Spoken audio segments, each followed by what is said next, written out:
राजा जनक विदेह राज, जिनको विदेह की संज्ञा इसलिए मिली क्योंकि उनको अपनी देह का भान ही नहीं था।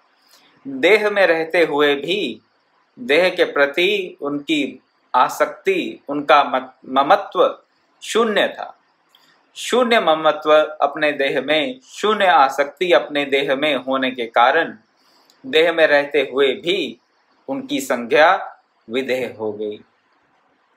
जीवन मुक्त कोटि के संत, जीवन मुक्त कोटि के भक्त, पूर्ण ब्रह्मज्ञानी और राजा भी राज्य का संचालन करते हैं और राज्य के संचालन के साथ साथ अपने ब्रह्म तत्व में भी लीन रहते हैं। राजा जनक एक गृहस्थ को, एक प्रवृत्ति मार्गी को इस संसार में कैसा रहना चाहिए, एक संसार में रहने वाले भक्त के लिए, एक गृहस्थ भक्त के लिए क्या करणीय है, कैसा उसका आचरण होना चाहिए, राजा जनक का चरित्र उनके लिए सर्वोपरि है, बेस्ट एग्जाम्पल, रोल मॉडल है। कल हमने ये चर्चा की कि किस प्रकार राजा जनक, जिनका की नाम शीरध्वज था, उनका नाम शीरध्वज कैसे हुआ और उनको सीता जी पुत्री के रूप में कैसे प्राप्त हुई। हमने ये भी चर्चा की कि जनक जी के यहाँ बड़े बड़े संत, महात्मा, तत्वद्रष्टा, ऋषि, ब्रह्म ऋषि, राज ऋषि, तत्व को जानने वाले उनकी सभा में आया करते थे, क्योंकि वो जानते थे कि राजा जनक स्वयं पूर्ण ब्रह्मज्ञानी हैं और क्योंकि वो स्वयं पूर्ण ब्रह्मज्ञानी हैं, इसलिए ब्रह्म ज्ञान को जानने के नाते वो और ब्रह्मज्ञानियों का और तत्वज्ञों का और दृष्टाओं का स्वागत करेंगे, सत्कार करेंगे, सम्मान करेंगे। और उन दिनों ऐसा प्रचलन था कि जो राजा जनक से सम्मानित हुआ उसका पूरा विश्व सम्मान करता था, पूरा विश्व सम्मान करता था उसका। ऐसा समझ लीजिए जैसे कि आजकल किसी को नोबेल प्राइज मिल जाता है तो उसकी प्रतिष्ठा हो जाती है विश्व भर में, रेपुटेशन, स्टेटस हो गया कि ये साइंटिस्ट, ये इकोनॉमिस्ट, ये कोई पीस के लिए काम करने वाला, कोई शांति दूत क्या है, ये बहुत उच्च कोटि का है। क्यों भाई? उसको तो नोबेल प्राइज मिला है। तो जैसे नोबेल प्राइज मिलने से आज के युग में किसी वैज्ञानिक की प्रतिष्ठा पर एक ठप्पा लग जाता है, प्रमाणित हो जाती है उसकी प्रतिष्ठा, उसी प्रकार राजा जनक की सभा में जो संत, जो महात्मा, जो तत्वद्रष्टा, जो ऋषि, जो ब्रह्मज्ञानी सम्मानित होता था उसका पूरे जगत में सम्मान होता था। इसी कारण और राजा जनक उनको कई प्रकार के द्रव्य उपहार में भेंट करते थे ताकि धन की दृष्टि से, अर्थ की दृष्टि से उनको अपने जीवन यापन में किसी भी प्रकार की कोई समस्या ना आवे। तो एक तो प्रतिष्ठा प्राप्त होती थी, दूसरा धन प्राप्त होता था, तीसरा बाकी ब्रह्म ज्ञानियों से और राजा जनक जी से वार्तालाप करने का, भेंट करने का अवसर प्राप्त होता था। तो सब प्रकार से लाभ ही लाभ था। इसी कारण बहुत से ब्रह्मज्ञानी राजा जनक जी से मिलने जाते थे। राजा जनक शिव जी के भक्त थे, शिव जी के भक्त थे और इनको परंपरा से प्राप्त हुआ शिव जी का धनुष, माहेश्वर धनुष नाम है उसका। माहेश्वर धनुष प्राप्त था राजा जनक को। किस प्रकार प्राप्त हुआ उसके बारे में अलग अलग कथाएं मिलती हैं अलग अलग ग्रंथों में। वाल्मीकि रामायण में ये बताया गया कि जब सती का दाह हुआ, माता सती ने शरीर का त्याग किया और रुद्रगण क्रुद्ध होकर यज्ञ का विध्वंस करने लगे, तो देवताओं ने, वहां उपस्थित देवताओं में दक्ष प्रजापति के यज्ञ में जो देवता उपस्थित थे उन्होंने महादेव को शांत करने के लिए, प्रसन्न करने के लिए उनकी स्तुति की। महादेव को जब प्रसन्न करने के लिए, शांत करने के लिए उन्होंने स्तुति की तो महादेव तो ठहरे ही आशुतोष अवधानी। महादेव प्रसन्न हो गए और प्रसन्न होकर उन्होंने देवों को, वहां उपस्थित देवों को क्या दिया? अपना माहेश्वर धनुष दे दिया। माहेश्वर धनुष दे दिया और वो धनुष परंपरा से फिर राजा जनक को प्राप्त हो गया। राजा जनक उस धनुष को शिवजी का एक परम चिन्ह मानते हुए उसकी उपासना करते थे। प्रतीक था उनके पास भगवान शिव का, सदाशिव का, महादेव का, और उस प्रतीक के नाते वो शिवजी का प्रतीक के माध्यम से शिव भगवान की आराधना करते थे और ध्यान करते थे। और भी कुछ प्रकार की कथाएं हमें सुनने को मिलती हैं शिव धनुष के बारे में कि कैसे प्राप्त हुआ। कहीं कहीं ये बताया जाता है कि विश्वकर्मा ने 2 धनुष बनाए। एक धनुष, शांग धनुष, भगवान विष्णु को समर्पित कर दिया और माहेश्वर धनुष भगवान महादेव को समर्पित कर दिया। और फिर महादेव जी ने जनक जी की तपस्या से प्रसन्न होकर, उनकी आराधना से प्रसन्न होकर उनको भेंट में दे दिया। इसी प्रकार से परशुराम जी की कथा भी आती है और ये भी कहा जाता है कि परशुराम जी ने जनक जी को वो धनुष भेंट किया क्योंकि उन्हें इस बात का ज्ञान था कि राजा जनक पूर्ण ब्रह्मज्ञानी हैं और पूर्ण ब्रह्मज्ञानी होने के साथ साथ भगवान शंकर के, महादेव के पूर्ण भक्त भी हैं। तो जैसे भी हुआ हो, कैसे कैसे हुआ, परंतु जो शिव जी का माहेश्वर धनुष था वो जनक जी को प्राप्त था। जनक जी उसकी पूजा अर्चना, उसकी उपासना करते थे। एक बार की बात है जब माता सीता अभी बाल्यावस्था में थी और जहां पर शिव धनुष पड़ा था उस स्थान की वो लिपाई पुताई कर रही थी। अब जब लिपाई पुताई कर रही थी तो उन्होंने शिव जी के धनुष को उठाकर एक तरफ रख दिया और उस स्थान को लीप पोत कर साफ करके शिव धनुष को वापस यथास्थान स्थापित कर दिया। जब राजा जनक को यह पता चला कि उनकी छोटी सी पुत्री, बाल्यावस्था में उनकी छोटी सी पुत्री सीता ने उस महान शिव धनुष को उठाकर फिर यथास्थान वापिस रख दिया, वो बहुत चकित हुए। जब उनके आश्चर्य का ठिकाना ना रहा, उन्होंने अपने मंत्रियों से, गुरुजनों से, ब्राह्मणों से मंत्रणा की, विमर्श किया कि इस देवी के जो गुण हैं वो तो विलक्षण हैं। ये छोटी पुत्री बाल्यावस्था में ही इतने महान धनुष को उठाकर एक तरफ रख देती है और फिर उठाकर वापस जिस स्थान पे होता है उसी स्थिति में रख देती है, तो ये कोई सामान्य पुत्री नहीं है। इसलिए उन्होंने सबके साथ विचार करने पर ये निर्णय किया कि जो पुरुष इस शिव धनुष को उठाकर इसकी प्रत्यंचा चढ़ा लेगा, मैं सीता का वरण उसी के साथ करूंगा और किसी के साथ नहीं। क्योंकि जितना बल, जितना शौर्य भगवती सीता का है, कम से कम उतना बल और शौर्य उस पुरुष में भी तो होना चाहिए जो उस स्त्री को प्राप्त करना चाहता हो। योग्यता का मापदंड उन्होंने रखा कि जो व्यक्ति, जो पुरुष शिव धनुष पर प्रत्यंचा चढ़ा लेगा, उठाकर उसको सीता का पाणी ग्रहण प्राप्त होगा, विवाह हो जाएगा उसका सीता के साथ।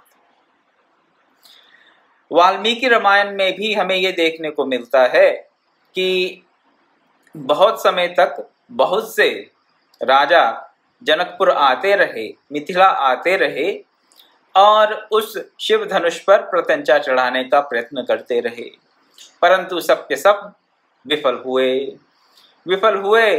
तो राजा जनक को थोड़ी ग्लानि भी हुई, उनके मन में ग्लानि हुई कि मैंने ये प्रण तो कर लिया, परंतु इस प्रण को पूर्ण करने के लिए पता नहीं कोई पुरुष इस धराधाम पर उपस्थित है भी या नहीं।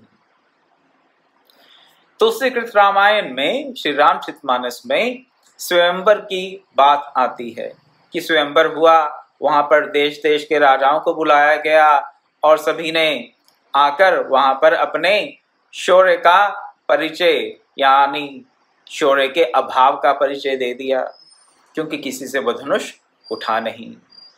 वाल्मीकि रामायण में हमें यह पढ़ने को मिलता है कि ये जो पूरा सिलसिला था, प्रकरण था, ये कई वर्षों तक चलता रहा। जब जब जिस राजा को जिस महान योद्धा को अवसर मिलता था, वो मिथिला जाकर उस शिव धनुष पर प्रत्यंचा चढ़ाने का प्रयास करता था। और जब राम और लक्ष्मण वहां पहुंचते हैं महर्षि विश्वामित्र के साथ, तो जनक जी अपना पूरा दुखड़ा उनके सामने रोते हैं, बताते हैं कि क्या क्या हुआ, और ये भी बताते हैं कि जब सब राजा हार गए और इस धनुष पे प्रत्यंचा नहीं चढ़ा सके, तो उन्होंने सबने मिलकर जनकपुर पर, मिथिला पर आक्रमण कर दिया। ये भी कहते हैं कि उनके साथ राजा जनक ने, पूरी मिथिला ने 1 वर्ष तक युद्ध किया। 1 वर्ष तक युद्ध चलता रहा। तत्पश्चात राजा जनक को लगा कि ऐसे तो वो हार जाएंगे। क्यों हार जाएंगे? क्योंकि उनके किले के अंदर, उनके दुर्ग के अंदर खाद्यान्न और जो भी जीवन यापन के लिए वस्तुएं चाहिए थीं, वो कम होती जा रही थीं। 1 वर्ष के युद्ध के पश्चात उन्होंने उस वक्त फिर आराधना की शिव भगवान की, और आराधना करने के पश्चात उनको नया तेज, नया बल प्राप्त हुआ, जिससे उन्होंने उन सब राजाओं को जो कि 1 वर्ष से मिथिला पर आक्रमण कर रहे थे, सबको परास्त कर दिया। उन सबको तो परास्त कर दिया, परंतु जनक जी की जो प्रॉब्लम थी वो सॉल्व नहीं हुई। और यही बात वो कहते हैं किनको? महर्षि विश्वामित्र को और उनके साथ आए राम लक्ष्मण को, कि इस धनुष पर कोई प्रत्यंचा चढ़ा नहीं पाया। धनुष्य की जो डोरी रहती है, जिसको स्ट्रिंग कहते हैं इंग्लिश में, जिसको खींचकर तीर छोड़ा जाता है, उसी को प्रत्यंचा कहा जाता है। जब ये सब सुना, वाल्मीकि रामायण का प्रसंग सुना रहा हूं आपको, तो उन्होंने कहा कि अब मैं हार गया हूं, ये महसूस करता हूं कि पता नहीं देवी सीता का विवाह होगा भी नहीं, उसके योग्य कोई वर इस जगत में है भी नहीं। तभी महर्षि विश्वामित्र वहां पर भगवान राम को कहते हैं कि तुम प्रयास करो, इस धनुष पर प्रत्यंचा चढ़ाओ। प्रत्यंचा चढ़ाने का प्रयास करते हैं, और बाकी का प्रसंग तो वैसे ही है जैसे कि हम तुलसीकृत रामायण में, श्री रामचरितमानस में सुनते हैं, पढ़ते हैं। तो महर्षि क्या, राजऋषि जनक, राजा जनक पूर्ण ब्रह्मज्ञानी थे और पूर्ण भक्त थे। महाभागवतों में उनका नाम, 12 प्रधान भक्तों में उनका नाम बड़े सम्मान के साथ लिया जाता है। तुलसीकृत रामायण में जो वर्णन आया है जनक जी का, अब उसको आपके सामने रखने का प्रयास करूंगा। तुलसीकृत रामायण में जनक जी का जो चरित्र हमें देखने को मिलता है, जो कैरेक्टर देखने को मिलता है वहां पर, वो अपने आप में अद्भुत है। अद्भुत क्यों है? उनको कभी भी किसी भी बात को लेकर किसी प्रकार का खेद हो रहा हो, केवल एक ही बात का खेद वो प्रकट करते हैं पूरे अपने चरित्र में, तुलसीकृत रामायण में। जब देश देश के योद्धा राजा आ रखे होते हैं स्वयंवर के लिए और किसी से भी प्रत्यंचा नहीं चढ़ाई जाती, तो ही वो अपने मन की व्यथा को व्यक्त करते हैं, तभी उनका मन व्यथित हमें जान पड़ता है। उसके अलावा लक्ष्मण जी को क्रोध आता है, वो कुछ अनुचित शब्द कहते हैं, जनक जी को कोई फर्क नहीं पड़ता, उनकी मनस्थिति में कोई अंतर नहीं आता। परशुराम जी दंदनाते हुए, कटु शब्द कहते हुए राजा जनक की सभा में प्रवेश करते हैं धनुष्य के टूटने के बाद, तो भी राजा जनक ज्यादा व्यथित नहीं होते। तो उनकी जो मनस्थिति है वो समभाव को प्राप्त है, ऐसा हमें उनके चरित्र से देखने को मिलता है।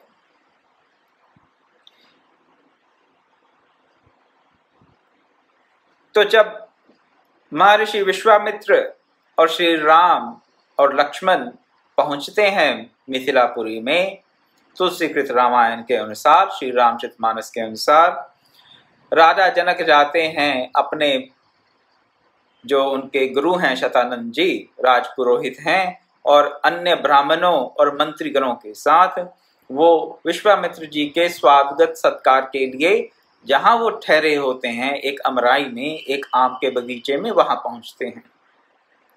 तो जब वहां राजा जनक पहुंचते हैं, उस वक्त तो राम और लक्ष्मण पुष्प वाटिका में पुष्पों के चयन, पुष्पों को लाने के लिए गए हुए होते हैं।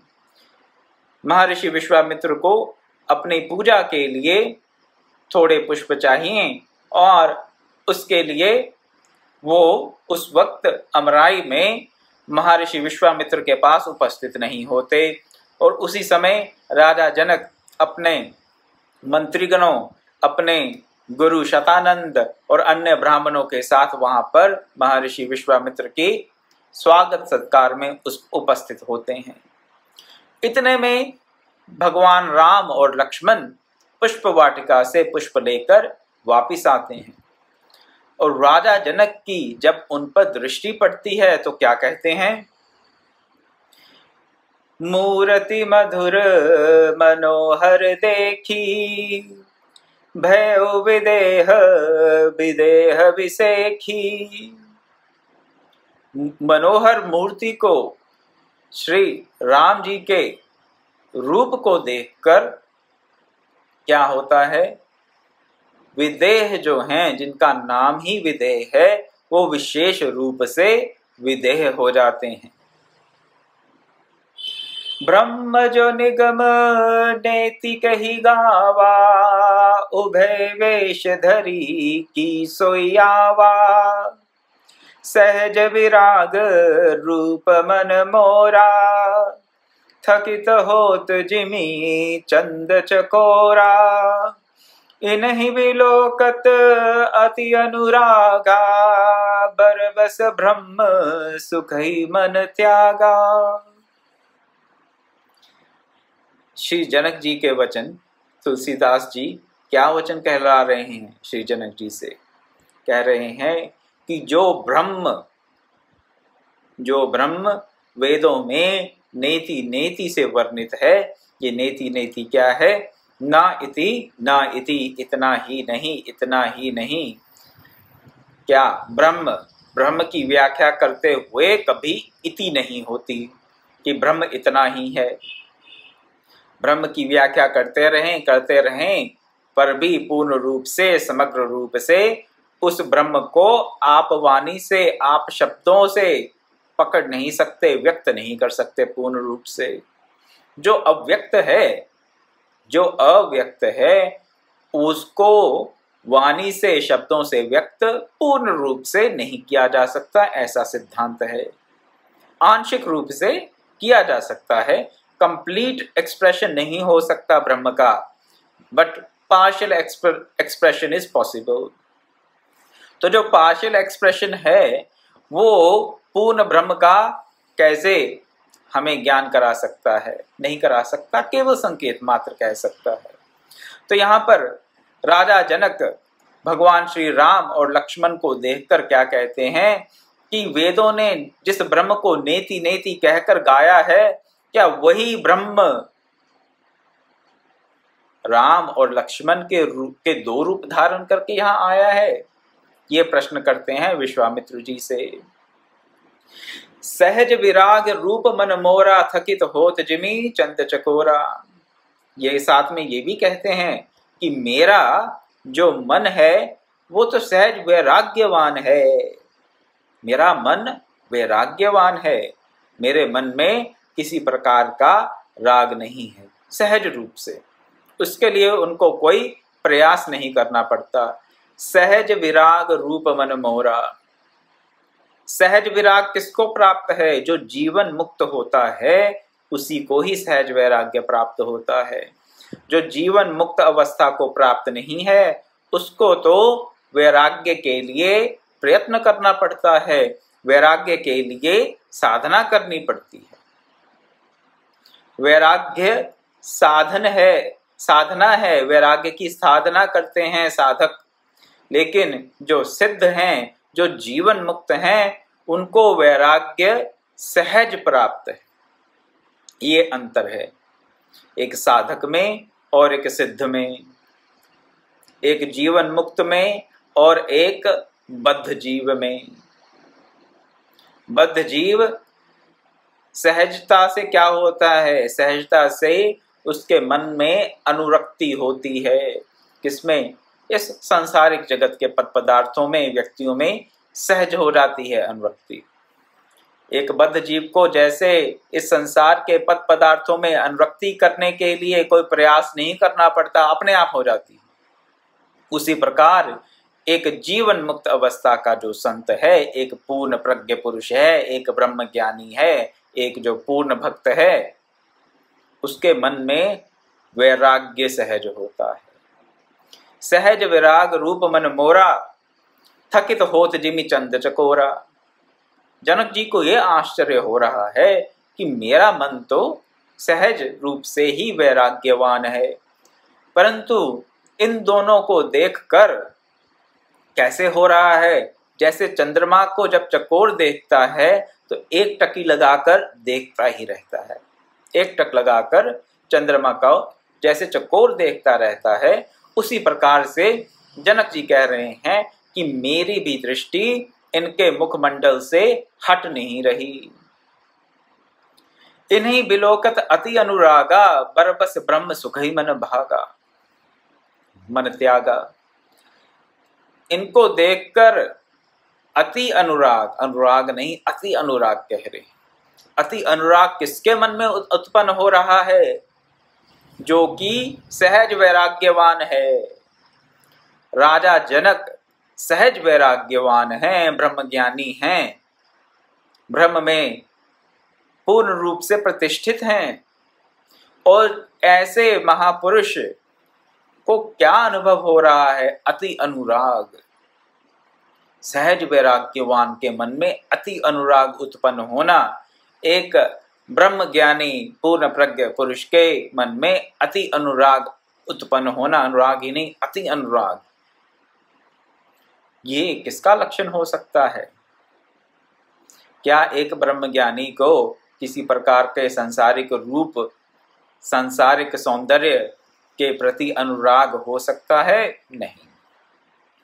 अगर सांसारिक रूप और सौंदर्य, इस प्राकृतिक रूप और सौंदर्य के प्रति अभी आकर्षण है तो फिर ब्रह्म ज्ञान है नहीं, और अगर ब्रह्म ज्ञान है तो फिर प्राकृतिक रूप और सौंदर्यों के पीछे मन भागेगा नहीं, मन नहीं भागेगा।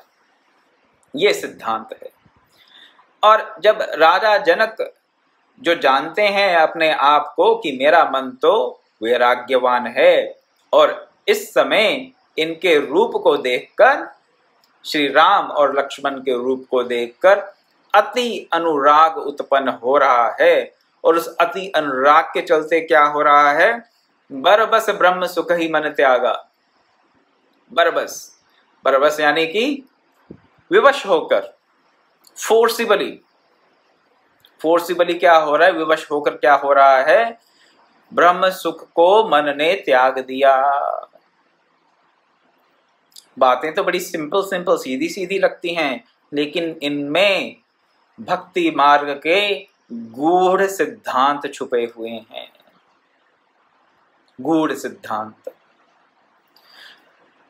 ब्रह्म सुख को मन त्याग दे, ये कैसे संभव हो सकता है? अगर किसी ने ब्रह्म सुख को प्राप्त किया है तो उसका त्याग भौतिक वस्तुओं से संभव है ही नहीं।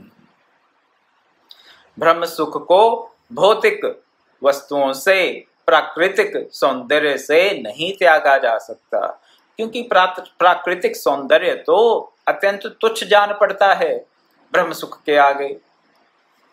इस सांसारिक वस्तुओं से जो सुख प्राप्त होता है वो है जैसे कि 1 रुपया, और जो ब्रह्म सुख है वो आप ऐसा समझ लीजिए कि वो 1 अरब रुपया है। अब 1 अरब रुपया जिसके पास होगा वो 1 अरब रुपए को छोड़कर 1 रुपए के पीछे क्यों भागेगा? नहीं भागेगा। उसका मन 1 रुपए को पकड़े और 1 अरब रुपए को छोड़ दे, संभव ही नहीं है।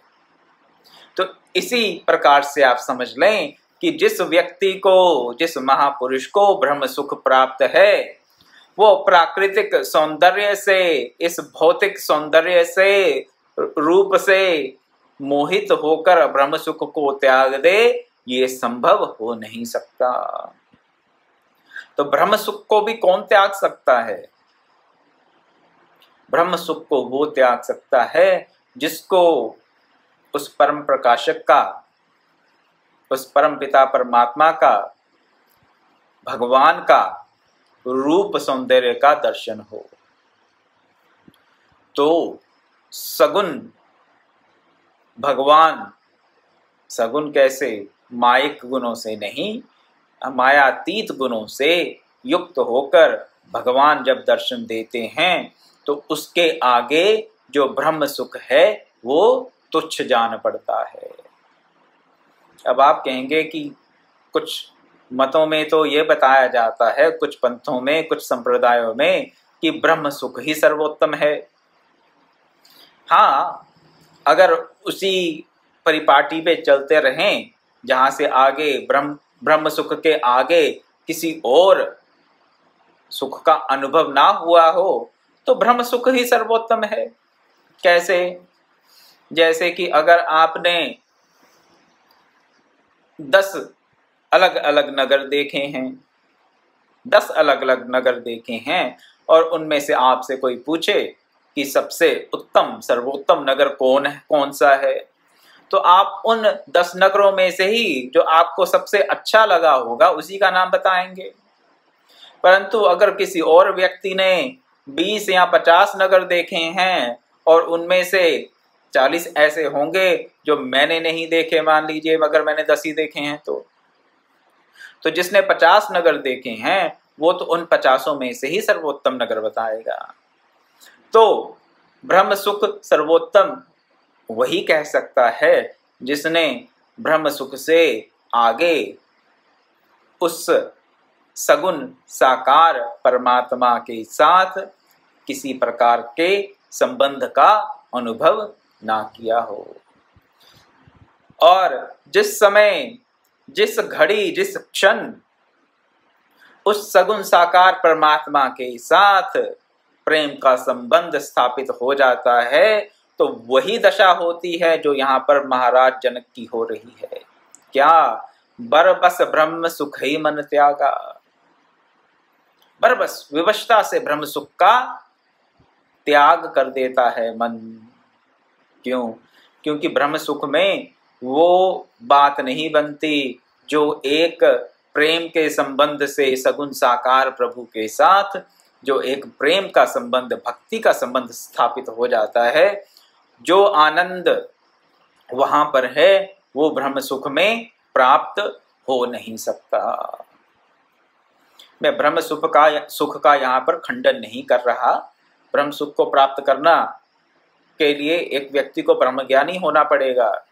ब्रह्मज्ञानी होने के साथ साथ उस ज्ञान केवल ऐसा नहीं कि पुस्तकों से प्राप्त कर लिया है, केवल श्रवण कर लिया, उसका मनन चिंतन निधिध्यासन उसको अपने जीवन में उतारना होगा। और वर्षों क्या कई जन्मों के तप के बाद किसी व्यक्ति को, किसी महापुरुष को ब्रह्म सुख की प्राप्ति होगी। परंतु उससे भी आगे कुछ है। उससे आगे क्या है? उससे आगे है जिसे कह देते हैं हम एक प्रेम का संबंध, एक पर्सनल रिलेशनशिप। क्यों? क्योंकि हम देहधारी हैं। देहधारी हैं, उसके साथ साथ हमारी सब इंद्रियां मन बुद्धि काम कर रहे हैं और इन सब इंद्रियां मन बुद्धि को अपनी खुराक चाहिए, इनको अपना आहार चाहिए। अगर इनको उस मायातीत सगुण साकार ब्रह्म का, सगुण साकार भगवान का संबंध प्राप्त नहीं होगा, प्रेम का संबंध प्राप्त नहीं होगा उस प्रभु के साथ, तो फिर सांसारिक जगत के संबंधों में व्यक्ति का मन भटक सकता है, भटक सकता है। ब्रह्म सुख से सांसारिक जगत के संबंधों में व्यक्ति का मन भटक सकता है। परंतु जब सगुण साकार परमात्मा के साथ प्रेम का संबंध स्थापित हो जाता है तो ब्रह्म सुख का भी त्याग हो जाता है बरबस, और सांसारिक जगत के जितने भी पद पदार्थ, जितने भी संबंध हैं उनका भी स्वतः परित्याग हो जाता है। वो भी बरबस मन उनका भी त्याग कर देता है। इसको कहते हैं परम लाभ। परम लाभ क्या है? उस परमपिता परमात्मा के साथ प्रेम का संबंध, यही परम लाभ है। और ये परम लाभ अभी प्राप्त हो रहा है राजा जनक को। उनको देखकर उनके मन ने, भगवान श्री राम और श्री लक्ष्मण को देखकर राजा जनक जी के मन ने ब्रह्म सुख का परित्याग कर दिया। तब विश्वामित्र जी जानते हैं सब, लेकिन भगवान राम तो अभी नरलीला कर रहे हैं, तो अब ये तो नहीं कह सकते कि हाँ विश्वामित्र जी ये तो नहीं कह सकते राजा जनक कि हाँ जो तुम कह रहे हो ठीक हो राजा, कि ये वही हैं जिनको वेदों ने नेति नेति कह के गाया है, ये वही हैं जो सबके परम प्रकाशक हैं। नहीं, वहां पर वो केवल इतनी बात कहकर बात को गोल कर देते हैं, जिसे कहते हैं बात को गोल कर दिया, प्रकट नहीं किया उन्होंने, रहस्य को रहस्य रहने दिया, भेद खोला नहीं। विश्वामित्र जी ने क्या कहा? भगवान राम ने इशारा कर दिया था, इसलिए उन्होंने ऐसी बात कह दी। क्या? रघुकुल मणि दशरथ के जाए, मम हित लागी नरेश पठाए। कहते आपकी बात ठीक है, आपके मन ने ब्रह्म सुख का परित्याग कर दिया और आपको लग रहा है कि वेद जिसको नेति नेति कहकर गाते हैं वही दो वेश राम और लक्ष्मण के वेश धारण करके आ गए हैं, लेकिन उन्होंने वहां पर तो उन बातों का कोई ना खंडन किया ना समर्थन किया, केवल इतना कह दिया कि ये तो रघुकुल तिलक हैं, रघुकुल के दीपक हैं, ये रघुकुल के दो योद्धा हैं, बाल रूप में है लेकिन योद्धा हैं और दशरथ के पुत्र हैं, और मेरे हित के लिए नरेश ने दशरथ ने भगवान राम को और लक्ष्मण जी को मेरे साथ भेजा है। इतनी बात कहकर वो राजा जनक का संतोष करते हैं। कल हम श्रवण करेंगे कि राजा जनक का कैसा चरित्र रहता है स्वयंवर के समय और सीता स्वयंवर के पश्चात जब वो चित्रकूट जाते हैं, वहां पर उनके चरित्र से हमें क्या देखने को, क्या सुनने को, क्या समझने को मिलता है, उसकी चर्चा कल करेंगे। ओम पूर्णमदः पूर्णमिदं पूर्णात् पूर्णमुदच्यते पूर्णस्य पूर्णमादाय पूर्णमेवावशिष्यते।